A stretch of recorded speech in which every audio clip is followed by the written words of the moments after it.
Là, ce qu'il faut savoir déjà, c'est que la réglementation en Côte d'Ivoire, c'est la loi d'orientation sur le transport intérieur de 2014, du 16 décembre 2014, qui vient organiser le transport de personnes et de marchandises. L'idée, c'est de pouvoir réglementer à la fois les espaces sur lesquels, les espaces urbains, les périmètres urbains sur lesquels les différents acteurs du transport interviennent et pouvoir les organiser sous la houlette de l'État de Côte d'Ivoire. Donc, l'idée d'organiser le transport urbain, c'est de pouvoir faire cohabiter les différents intervenants qu'on connaît. Je vais prendre l'exemple de la ville d'Abidjan. Vous avez les taxis-compteurs, vous avez les mini-cars qu'on appelle les guaca, vous avez les taxis communaux. Et, ou woro, tout à fait, qui sont jaunes à cocody. Et donc, il faut faire cohabiter tous ces acteurs-là, ceux qui font le transport intercommunal, ceux qui font le transport dans les communes et ceux qui font le transport, bien entendu, d'Abidjan vers les autres localités du pays.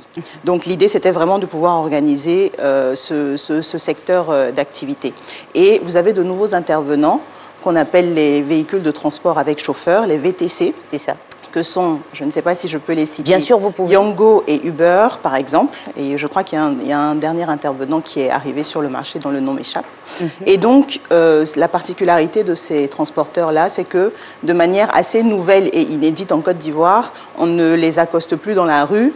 Vous pouvez les commander à partir de votre téléphone portable grâce à une application. Donc, vous pouvez réserver votre véhicule et votre véhicule vient vous chercher au lieu où vous vous trouvez par géolocalisation.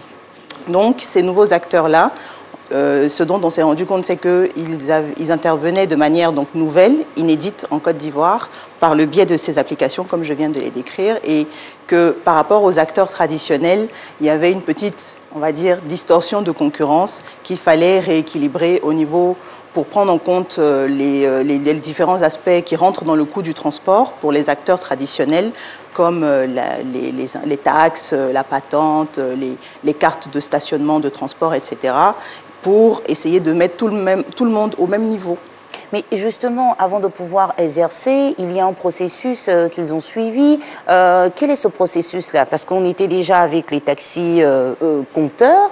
Et quand on a ces nouvelles entités qui arrivent, est-ce que vraiment le processus a été respecté avant de commencer leurs différentes activités? Bien entendu, le ministère, ça s'est fait sous la houlette du ministère du Transport.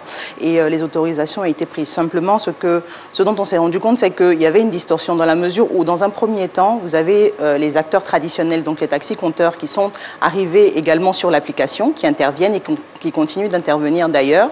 Et puis, à un moment, vous avez eu un afflux de véhicules privés qui se sont mis sur ces applications-là et qui ont commencé à intervenir. Donc, le caractère inédit, c'est que vous n'avez pas en face une société avec un siège, vous avez une multinationale qui intervient et qui n'est pas propriétaire d'un seul taxi, mais qui se retrouve avec une flotte potentiellement extensible à l'infini et qui intervient dans un domaine où vous avez une réglementation très stricte pour ceux qui sont là, pour les acteurs traditionnels que sont les taxis-compteurs.